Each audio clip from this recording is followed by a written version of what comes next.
ನಮಸ್ಕಾರ ರೀ. ಸಂಪ್ರದಾಯದ ಹಾಡುಗಳ ಚಾನಲ್ಗೆ ಎಲ್ಲರನ್ನೂ ಸ್ವಾಗತ ಮಾಡ್ತೀನಿ ರೀ. ನಾನು ಇವತ್ತಿನ ದಿವಸ ಭಾರತ ಹುಣ್ಣಿಮೆ ಮತ್ತು ಹೋಳಿ ಹುಣ್ಣಿಮೆ ಈ ಎರಡೂ ಹುಣ್ಣಿಮೆಗಳಲ್ಲಿ ಒಬ್ಬೊಬ್ಬರ ಮನೆಗೆ ಭಾರತ ಹುಣ್ಣಿಮೆ, ಒಬ್ಬೊಬ್ಬರ ಮನೆಗೆ ಹೋಳಿ ಹುಣ್ಣಿಮೆ, ಇವೆರಡು ಹುಣ್ಣಿಮೆಗಳೊಳಗೆ ಏನಂದ್ರೆ ಕುಲಧರ್ಮ ಮಾಡುವಂಥದ್ದು ಒಂದು ಸಂಪ್ರದಾಯ ಇರ್ತದೆ. ಅದು ಕುಲಧರ್ಮ ಮಾಡೋದು ಭಾಳಷ್ಟು ಮಂದಿಗೆ ಗೊತ್ತಿರ್ತದೆ ಬಿಡ್ರಿ. ಆದರೆ ಈಗೀಗ ಮಾಡುವಂಥ ಶುರು ಮಾಡಿರುವಂಥ ಹೆಣ್ಣು ಮಕ್ಕಳಿಗೆ ನಮ್ಮ ಮನ್ಯಾಗ ನಮ್ಮ ಹಿರಿಯರು ಹೆಂಗೆ ಮಾಡಿದರು ಆ ರೀತಿ ನಾನು ಇದನ್ನು ಹೇಳ್ತೀನಿ. ಯಾರಿಗಾದರೂ ಇದು ಉಪಯೋಗ ಆಗ್ತದೆ, ಯಾರಾದರೂ ತಿಳ್ಕೊಂಡು ಅವರಿಗೆ ಆಚರಣೆ ಮಾಡಲಿಕ್ಕೆ ಅನುಕೂಲ ಆಗ್ತದಂತ ಹೇಳಲಿಕ್ಕತ್ತೀನಿ ರೀ. ಈ ಕುಲಧರ್ಮ ಮತ್ತು ಪರಡಿ ತುಂಬುದು ಇದು ವರ್ಷ ಮಾಡ್ತಾರೆ. ಇದ್ರ ಮೊದಲು ಎಲ್ಲಮ್ಮನಿಗ ಸಲುವಾಗಿ ಮಂಗಳವಾರ ಉಪವಾಸ ಮಾಡಬೇಕು. ಪುಷ್ಯ ಮಾಸ ಬರೋಕ್ಕಿಂತಲೂ ಮುಂಚೆ ಒಂದು ಮಂಗಳವಾರ ಶುರು ಮಾಡಬೇಕು. ಆಮೇಲೆ ಪುಷ್ಯ ಮಾಸನಾಗ ಎಷ್ಟು ಮಂಗಳವಾರ ಅನುಕೂಲ ಆಗ್ತದೆ ಅಷ್ಟನ್ನು ಮಾಡ್ಬೋದು. 5 ದಿವಸ ಉಪವಾಸ ಮಾಡಬೇಕು. ಅಂದರೆ 3 ಮಂಗಳವಾರ ಮತ್ತು 1 ಶುಕ್ರವಾರ. ಇದಲ್ಲದೆ ಭಾರತ ಹುಣ್ಣಿಮೆ ಇರೋರು ನಾಳೆ ಹುಣ್ಣಿಮೆ ಅದ ಅನ್ಲಿಕ್ಕೆಗೆ ಇವತ್ತಿನ ದಿವಸ ಇದರಗೊಳ್ಳು ಉಪವಾಸ ಅಂತ ಮಾಡ್ತಾರೆ. ಇದೇ ರೀತಿ ಹೋಳಿ ಹುಣ್ಣಿಮೆ ಕುಲಧರ್ಮ ಇರೋರು ಹೋಳಿ ಹುಣ್ಣಿಮೆ ನಾಳೆ ಇರುವಾಗ ಇವತ್ತಿನ ದಿವಸ ಎದುರುಗೊಳ್ಳು ಉಪವಾಸ ಮಾಡ್ತಾರೆ. ಇದು ಎಲ್ಲರಿಗೂ ಯಾವ ಹುಣ್ಣಿಮೆ ಇರ್ತದೆ ಅವರಿಗೆಲ್ಲ ಇದು ಒಂದು ಉಪವಾಸ ಆಯಿತು. 3 ಮಂಗಳವಾರ ಮಾಡಬೇಕು ಮತ್ತು 1 ಅದರಲ್ಲಿ ಶುಕ್ರವಾರ ಮಾಡಬೇಕು ಅಂತ ಇದೆ. ಅದ್ರಾಗ ನೋಡ್ರಿ, ಉಪವಾಸ ಮಾಡಬೇಕಾದ್ರೆ ಮಾಡೋ ಟೈಮ್ನಾಗ ಏಕಾದಶಿ ಇರಬಾರ್ದು, ದ್ವಾದಶಿ ಇರಬಾರ್ದು, ಹುಣ್ಣಿಮೆ ಇರಬಾರ್ದು, ಅಮಾವಾಸ್ಯೆ ಇರಬಾರ್ದು. ಈ 4 ದಿವಸ ಬಿಟ್ಟು ನಮಗೆ ಮಂಗಳವಾರ ಬಿಡಿ ಸಿಗಬೇಕು. ಆ ರೀತಿ ಅನುಕೂಲ ನೋಡಿಕೊಂಡು ಮತ್ತು ಹೆಣ್ಮಕ್ಳಿಗೆ ಅವ್ರದ್ದೇ ಆದಂಥ ಕೆಲವೊಂದೆಲ್ಲ ಸಮಸ್ಯೆಗಳಿರ್ತವೆ, ಅದು ಎಲ್ಲ ನೋಡಿಕೊಂಡು ಇದನ್ನು ಶುರು ಮಾಡಬೇಕು.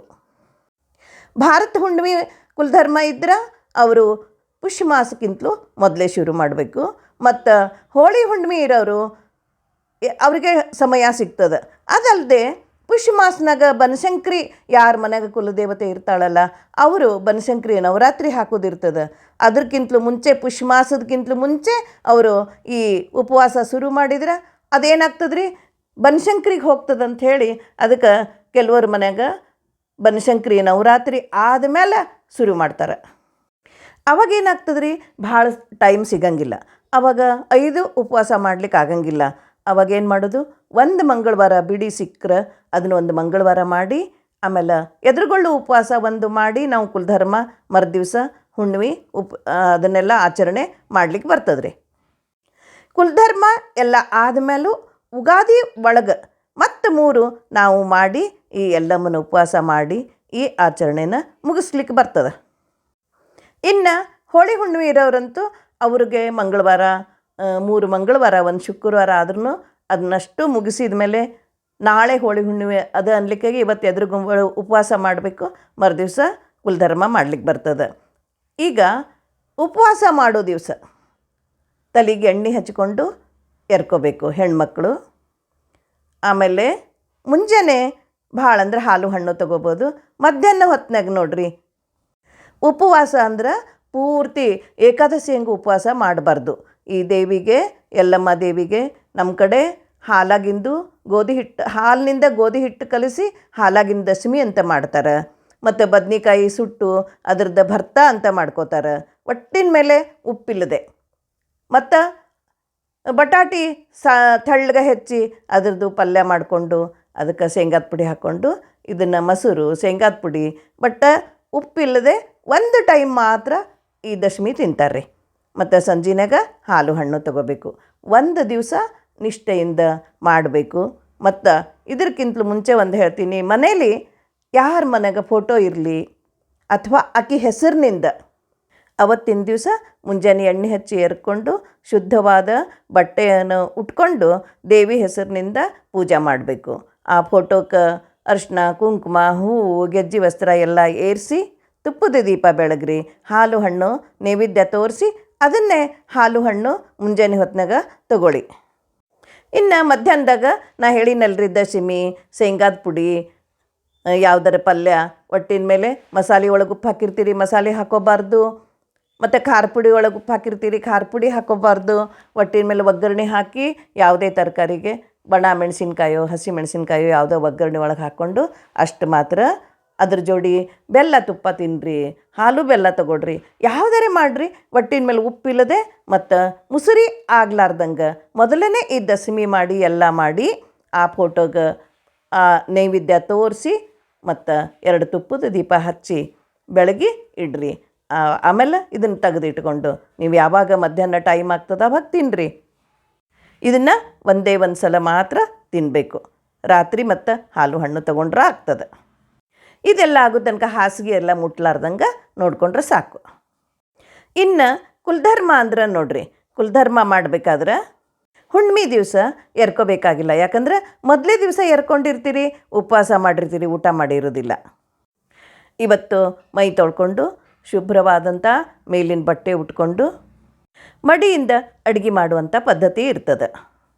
ಯಾರಿಗೆ ಮಡಿಯಿಂದ ಅಡುಗೆ ಮಾಡಿ ಇದೆಲ್ಲ ನಮಗೆ ಮಾಡ್ಲಿಕ್ಕೆ ಆಗಂಗಿಲ್ಲ ಅಂದ್ರೆ ಸೀದಾ ಅಂದ್ರೆ ಅಕ್ಕಿ, ಕಡ್ಲೆಬೇಳೆ, ಗೋಧಿ ಹಿಟ್ಟು, ಬೆಲ್ಲ ಮತ್ತು ದಕ್ಷಿಣೆ, ಉಡಿ ತುಂಬಲಿಕ್ಕೆ ಎಲ್ಲ ತೊಗೊಂಡು ಹೋಗಿ ಉಪವಾಸದ ದಿವಸನೇ ದೇವಿ ಯಾವುದಾದ್ರೂ ದೇವಿ ಗುಡಿಗೆ ಹೋಗಿ ಇದನ್ನು ಎಲ್ಲ ಕೊಟ್ಟು ಬರಬೇಕು. ಅದ್ರ ಜೋಡಿ ಜಂಪರ್ ದರಿಬಿ, ತೆಂಗಿನಕಾಯಿ, ಉಡಿ ತುಂಬು ಸಾಮಾನುಗಳು ಎಲ್ಲ ಅಲ್ಲಿ ಕೊಟ್ಟು ಬಂದು ಮರುದಿವಸ ನಿಮ್ಮ ಮನ್ಯಾಗ ನೀವು ಹಬ್ಬದ ಅಡುಗೆ ಮಾಡಿಕೊಂಡು ಊಟ ಮಾಡಿರಿ. ಆಮೇಲೆ ಸಂಜಿನಾಗ ಹೋಗಿ ದೇವಿ ಗುಡಿ ಒಳಗೆ ಕಾಯಿ ಒಡಿಸ್ಕೊಂಡು ಬೇವು ಬೆಳೆಸಿಸ್ಕೊಂಡು ಬರ್ಲಿಕ್ಕೆ ಬರ್ತದ್ರಿ. ಇನ್ನು ಕುಲಧರ್ಮ ಮಾಡ್ಲಿಕ್ಕೆ ನಮ್ಗೆ ಆಗ್ತದೆ, ಮಡಿಲಿ ಅಡುಗೆ ಮಾಡ್ತೀವಿ ಮತ್ತು ಊರಾಗ ಜೋಗಮ್ಗಳು ಸಿಗ್ತಾರಂದ್ರೆ ಅದಕ್ಕೆ ಎಲ್ಲ ತಯಾರಿ ಮಾಡ್ಕೋಬೇಕು ನೋಡ್ರಿ. ಎಲ್ಲಿ ನೀವು ದೇವಿ ಕೂಡಿಸ್ತೀರಿ, ದೇವಿ ಅಂದ್ರೆ ಫೋಟೋ ಒಂದು ಚಂದಗೆ ಸಾರಿಸಿ ರಂಗೋಲಿ ಹಾಕಿ ಮಣಿ ಹಾಕಿ ದೇವಿ ಫೋಟೋ ಇಟ್ಟು ಎಡಕ ಬಲ್ಕ ದೀಪ ಹಚ್ಚಿಟ್ಟು ಅರಿಶಿನ ಕುಂಕುಮ ಹೂವು ಗೆಜ್ಜೆ ವಸ್ತ್ರ ಎಲ್ಲದಿಂದ ಪೂಜಾ ಮಾಡಿ ಆಕಿಗೆ ದೇವಿಗೆ ನೀವು ಏನು ಉಡಿ ತುಂಬ್ತೀರಿ. ಕೆಲವ್ರ ಮನೆಗೆ ಸೀರೆ ಉಡಿ ತುಂಬೋದಿರ್ತದೆ, ಕೆಲವ್ರ ಮನೆಗೆ ಬರೀ ಜಂಪರ್ ದರ್ಬಿ ಉಡಿ ತುಂಬೋದಿರ್ತದೆ. ಅದೆಲ್ಲ ಇಟ್ಕೊಂಡು ಅಕ್ಕಿ, ಅಡಿಕೆ, ಉತ್ತತ್ತಿ, ಬಾದಾಮ ಏನೇನು ಸಾಧ್ಯವೋ ನೀವೆಲ್ಲ ತಗೊಂಡು ಆ ಫೋಟೋದ ಮುಂದೆ ದೇವಿಗೆ ಉಡಿ ತುಂಬಬೇಕು. ಮತ್ತು ನಾವು ಹುಟ್ಟಿಗೆ ಕಟ್ಟೋದು ಅಂತ ಮಾಡ್ತೀವಿ ರೀ. ಏನಂದ್ರೆ 2 ಗಜ್ಜರಿ, 2 ಉಳ್ಳಾಗಡ್ಡಿ ಮತ್ತು 2 ಬದ್ನೆಕಾಯಿ ಎಲ್ಲನೂ ಸೇರಿಸಿ ಒಂದು ಅರ್ಬಿಯಿಂದ ಅಂತ ಬರಂಗಿಲ್ಲ. ಅದಕ್ಕೆ ಸುತ್ತುಳಿನೂ ಕಟ್ಟೋದು ಕಠಿಣ ಆಗ್ತದೆ. ಕಾತಿದು ಯಾವುದೋ ಒಂದಷ್ಟು ಎಳೆ ತೊಗೊಂಡು ಅದನ್ನು ಚೆಂದಾಗಿ ಕಟ್ಟಿ ನಾವು ಏನು ಉಡಿ ತುಂಬಿರ್ತೀವಿ ಈ ಕಡೆ ಬಾಜು ಬೇರೆ ಕಡೆ ಅದನ್ನು ಇಡಬೇಕು. ನೋಡಿರಿ ಈ ಫೋಟೋದಾಗ ಹೆಂಗೆ ಫೋಟೋಕ್ಕೆ ಅಲಂಕಾರ ಮಾಡಿ ಆಕಿ ಮುಂದೆ ಇವೆಲ್ಲ ಹುಡುಗಿ ಕಟ್ಟಿಟ್ಟಾರೆ, ಬೇವಿನ ಸೊಪ್ಪು ಇಟ್ಟಾರೆ, ಹಿಂಗೆ ಇಡಬೇಕು ನೋಡಿರಿ. ಮತ್ತು ದೇವಿಗೆ ಯಾರು ಸೀರೆ ಉಡಿಸ್ಬೇಕು ಅಂತ ಇರ್ತದೆ, ಸೀರೆ ಇಟ್ಟಿರ್ತಾರೆ, ಖಣ ಇಟ್ಟಿರ್ತಾರೆ, ಉಡಿ ತುಂಬು ಸಾಮಾನೆಲ್ಲ ಹಾಕಿ ದೇವಿಗೆ ಉಡಿ ತುಂಬ್ತಾರೆ. ಆದರೆ ದೇವಿಗೆ ಉಡಿ ತುಂಬಿದ್ದನ್ನು ಯಾರಿಗೂ ಕೊಡಬಾರ್ದು ರೀ. ಆ ಅವರೇ ಸೀರೆ ಉಟ್ಕೋಬೇಕು, ಅವರೇ ಜಂಪರು ಹೊಲಿಸ್ಕೊಂಡು ಅದನ್ನು ಉಪಯೋಗ ಮಾಡಬೇಕು. ಬೇರೆ ಯಾರಿಗೂ ಕೊಡ್ಲಿಕ್ಕೆ ಬರಂಗಿಲ್ಲ ರೀ. ಮೊದಲ ಮನೆ ದೇವರಿಗೆ ನೈವೇದ್ಯ ಆರತಿ ಮಾಡಬೇಕು. ಆಮೇಲೆ ಜೋಗಮ್ಮ ಬಂದಮೇಲೆ ಪರಡಿ ಇಡಿಸಿ ಪರಡಿಗೆ ಪೂಜೆ ಮಾಡಿ ಪರಡಿ ಒಳಗೆ ಹಿಟ್ಟು ಉಪ್ಪು ಹಾಕಬೇಕು. ಕುಲಧರ್ಮ ಮಾಡಬೇಕಾದ್ರೆ ಜೋಗಮ್ಮಗೆ ಮೊದಲೇ ಯಾವ ಟೈಮ್ನಾಗ ಬರಬೇಕಂತ ಹೇಳಿ ಇಟ್ಟಿರಬೇಕು. ಅಷ್ಟ್ರಾಗ ನಾವು ಮಡಿಯಿಂದ ಎಲ್ಲ ಅಡುಗೆ ಮಾಡಿ ನೈವೇದ್ಯ ಎಲ್ಲ ರೆಡಿ ಇಟ್ಕೊಂಡಿರಬೇಕು. ಆಕೆ ಜೋಗಮ್ಮ ಬಂದ ಮೇಲೆ ಆಕೆಗೆ ಮೊದಲೇ ಸಾರಿಸಿ ರಂಗೋಲಿ ಹಾಕಿ ಒಂದು ಮಣಿ ಇಟ್ಟು ಆಕೆ ಪರಡಿ ತರ್ತಾಳಲ್ರಿ, ಆ ಪರಡಿಗೆ ಸಲುವಾಗಿ ನಾವೆಲ್ಲ ಇದನ್ನು ಅಲಂಕಾರ ಮಾಡಿ ಇಡಬೇಕು. ಒಂದು ಪರಡಿಗೆ ಅರಿಶಿನ ಕುಂಕುಮ ಹೂವು ಗೆಜ್ಜೆ ವಸ್ತ್ರ ಎಲ್ಲ ಏರಿಸಿ ಎಲ್ಲ ಮಾಡಿ ಪೂಜೆ ಮಾಡಿ ಆ ಪರಡಿ ಒಳಗೆ ನಾವು ಉಡಿ ತುಂಬಬೇಕು. ಮತ್ತು ಇನ್ನೊಂದು ಪರಡಿ ಒಳಗೆ ಹಿಟ್ಟು ಉಪ್ಪು ಹಾಕ್ಲಿಕ್ಕೂ ಇರ್ತದೆ.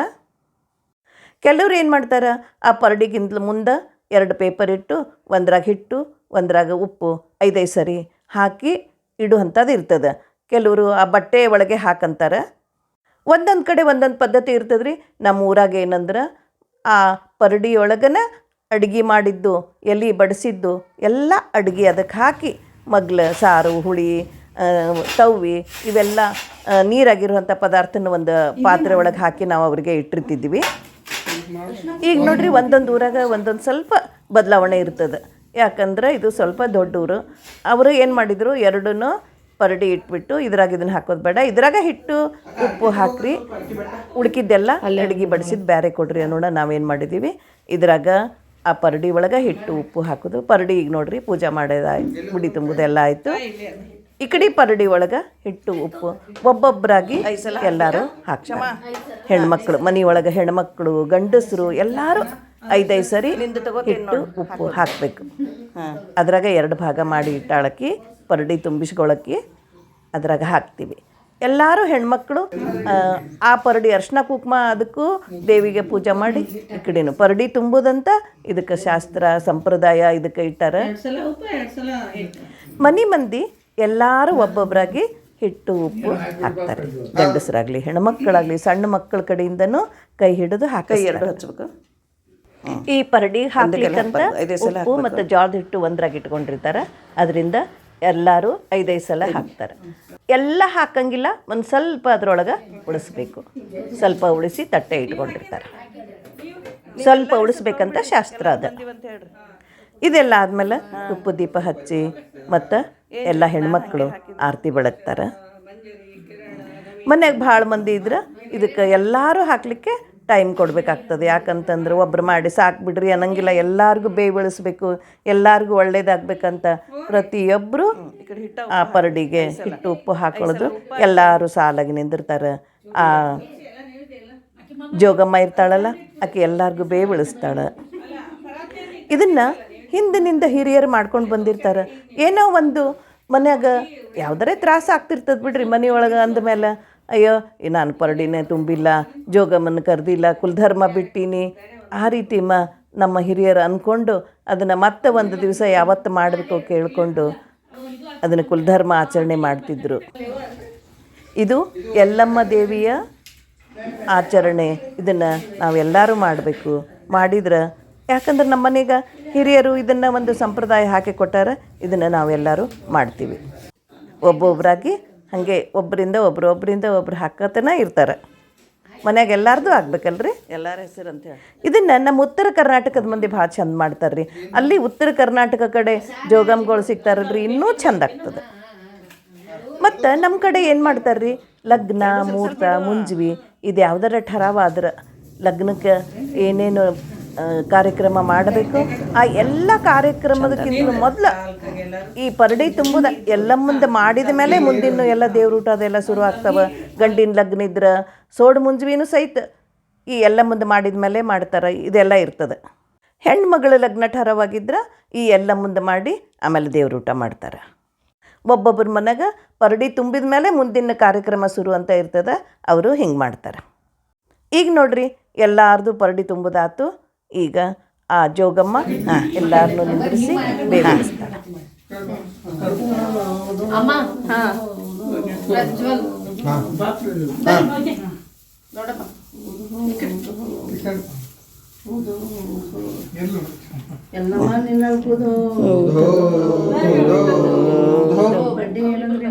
ಮಡ್ಡಿ ಎಲ್ಲ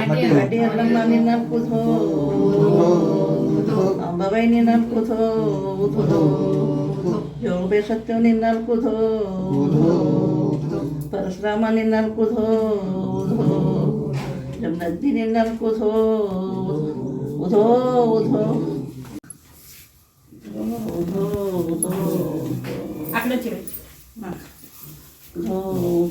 ಉಧೋ ಸ್ವಲ್ಪ ಜಗಳ ಕೊಡ್ತೀನಿ ರೀ ತಳಗೆ ಹಾಕೋ ಯಾಕುಗೆ ಜೋಬಾ ಯಾಕುಗೆ ಯಾಕುಗೆ ಜೋಬಾ ಯಾಕುಗೆ ಜೋಬಾ ಯಾಕುಗೆ ಜೋಬಾ ಯಾಕುಗೆ ಯಾಕುಗೆ ಜೋಬಾ ಯಾಕುಗೆ ಜೋಬಾ ಯಾಕುಗೆ ಜೋಬಾ ಯಾಕುಗೆ ಯಾಕುಗೆ ಜೋಬಾ ಯಾಕುಗೆ ಜೋಬಾ ಯಾಕುಗೆ ಜೋಬಾ ಯಾಕುಗೆ ಯಾಕುಗೆ ಜೋಬಾ ಯಾಕುಗೆ ಜೋಬಾ ಯಾಕುಗೆ ಜೋಬಾ ಯಾಕುಗೆ ಉದೋ ಉದೋ ನೀರಂದು ಪ್ರಜೆ ನೀರು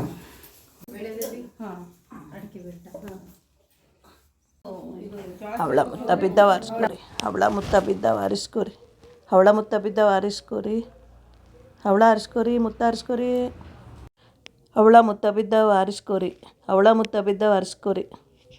ಹಿಂಗೆ ಜೋಗಮ್ಮ ಮನೆಯೊಳಗೆ ಎಲ್ಲ ಪೂಜಾ ಮುಗಿಸಿಸಿ ಆಕಿ ಎಲ್ಲ ಸಾಮಾನು ತೊಗೊಂಡು ಎತ್ಕೊಂಡು ಹೋಗೋ ಹೊತ್ನಾಗ ಹವಳ ಮುತ್ತ ಬಿದ್ದಾವ ಆರಿಸ್ಕೋರಿ, ಹವಳ ಮುತ್ತ ಬಿದ್ದಾವ ಆರಿಸ್ಕೋರಿ ಅಂತ ಹೇಳ್ಕೊತ ಹೋಗ್ತಾಳೆ. ಅದ್ರ ಹಿಂದಿಂದ ಮನೆ ಒಳಗೆ ಯಾರಾದರೂ ಒಬ್ಬರು ಒಂದು ತಂಬಿಗೆ ಒಳಗೆ ನೀರು ಹಿಡ್ಕೊಂಡು ಸ್ವಲ್ಪ ನೀರು ಹಾಕೋತ ಹೋಗಬೇಕು. ಇದು ಒಂದು ಸಂಪ್ರದಾಯ. ಇದೆಲ್ಲ ಅದು ಮಾರನೇ ದಿವಸ ಮುಂಜಾನೆದ್ದು ಮೈ ತೊಳ್ಕೊಂಡು ಹೆಣ್ಮಕ್ಕಳು ದೇವಿಗೆ ಅರ್ಶಿನ ಕುಂಕುಮ ಏರಿಸಿ ಸ್ವಲ್ಪ ಸಕ್ಕರೆ ನೈವೇದ್ಯ ತೋರಿಸಿ, ಆಮೇಲೆ ಮುಂದೆ ಕಟ್ಟೆ ಇಟ್ಟಿರ್ತದಲ್ಲ ಹುಟ್ಟಿಗೆ ಅಂತ ಬೇವಿನೆಲೆ ಮತ್ತು ಬದ್ನಿಕಾಯಿ, ಗಜ್ಜರಿ, ಉಳ್ಳಾಗಡ್ಡಿ, ತಪ್ಪಲ ಇವೆಲ್ಲ ಕಟ್ಟಿದ್ದಂಥದ್ದು ಇರ್ತದೆ. ದೇವಿ ಮೇಲಿಂದ ಹೂವು ಇಟ್ಕೊಳ್ಳೋರು ಇಟ್ಕೋತಾರೆ. ಹೆಚ್ಚಿಗಿತ್ತಂದ್ರೆ ಎಲ್ಲ ತಗೊಂಡು ಹೋಗಿ ನದಿ ಒಳಗೆ ಹಾಕಿ ಬರ್ತಾರೆ. ಈ ರೀತಿ ಪರಡಿ ತುಂಬೋದು ಅಂತ ಇದು ಒಂದು ಸಂಪ್ರದಾಯ. ಇದು ನಮ್ಮ ಉತ್ತರ ಕರ್ನಾಟಕದಲ್ಲಿ ಬಹಳ ಶ್ರದ್ಧಾ, ಭಕ್ತಿ ಮತ್ತು ಸಂಭ್ರಮದಿಂದ ಆಚರಿಸುವಂಥ ಇದು ಕುಲಧರ್ಮ. ಒಟ್ಟಿನ ಮೇಲೆ ಸೌದತ್ತಿ ಎಲ್ಲಮ್ಮ ಇರಲಿ, ಮಡ್ಡಿ ಎಲ್ಲಮ್ಮ ಇರಲಿ, ನಾಗ ಎಲ್ಲಮ್ಮ ಇರಲಿ, ಯಾರ ಮನ್ಯಾಗ ಯಾವ ದೇವಿನ ಕುಲಧರ್ಮ ಮೊದಲಿನಿಂದ ಆಚರಿಸ್ಕೊಂಡು ಬಂದಿರ್ತಾರೆ ಅವರ ಮುಂದಿನ ಅವರು ಕೂಡ ಇದೇ ರೀತಿ ಈ ಕುಲಧರ್ಮವನ್ನು ಆಚರಿಸುವಂಥ ಒಂದು ಸಂಪ್ರದಾಯದ. ಇದಲ್ಲದೆ ತೆಲಸಂಗ ಎಲ್ಲಮ್ಮ ಅಂತ, ತೆಲಸಂಗ ಎಲ್ಲಮ್ಮ ಸಹಿತ ಭಾಳ ಪ್ರಸಿದ್ಧ ಇದ್ದಾಳೆ. ಈ ರೀತಿ ಹುಣ್ಣಿಮೆ ಕುಲಧರ್ಮ ಆಚರಣೆ ಎಲ್ಲರೂ ಮಾಡ್ತಾರೆ. ಸರ್ವೇ ಜನ ಸುಖಿನೋ ಭವಂತು, ಸಮಸ್ತ ಸನ್ಮಂಗಳಾನಿ ಭವಂತು, ಸರ್ವಂ ಭಾರತೀ ರಮಣ ಮುಖ್ಯ ಪ್ರಾಣ ಅಂತರ್ಗತ ಶ್ರೀ ಕೃಷ್ಣಾರ್ಪಣಮಸ್ತು.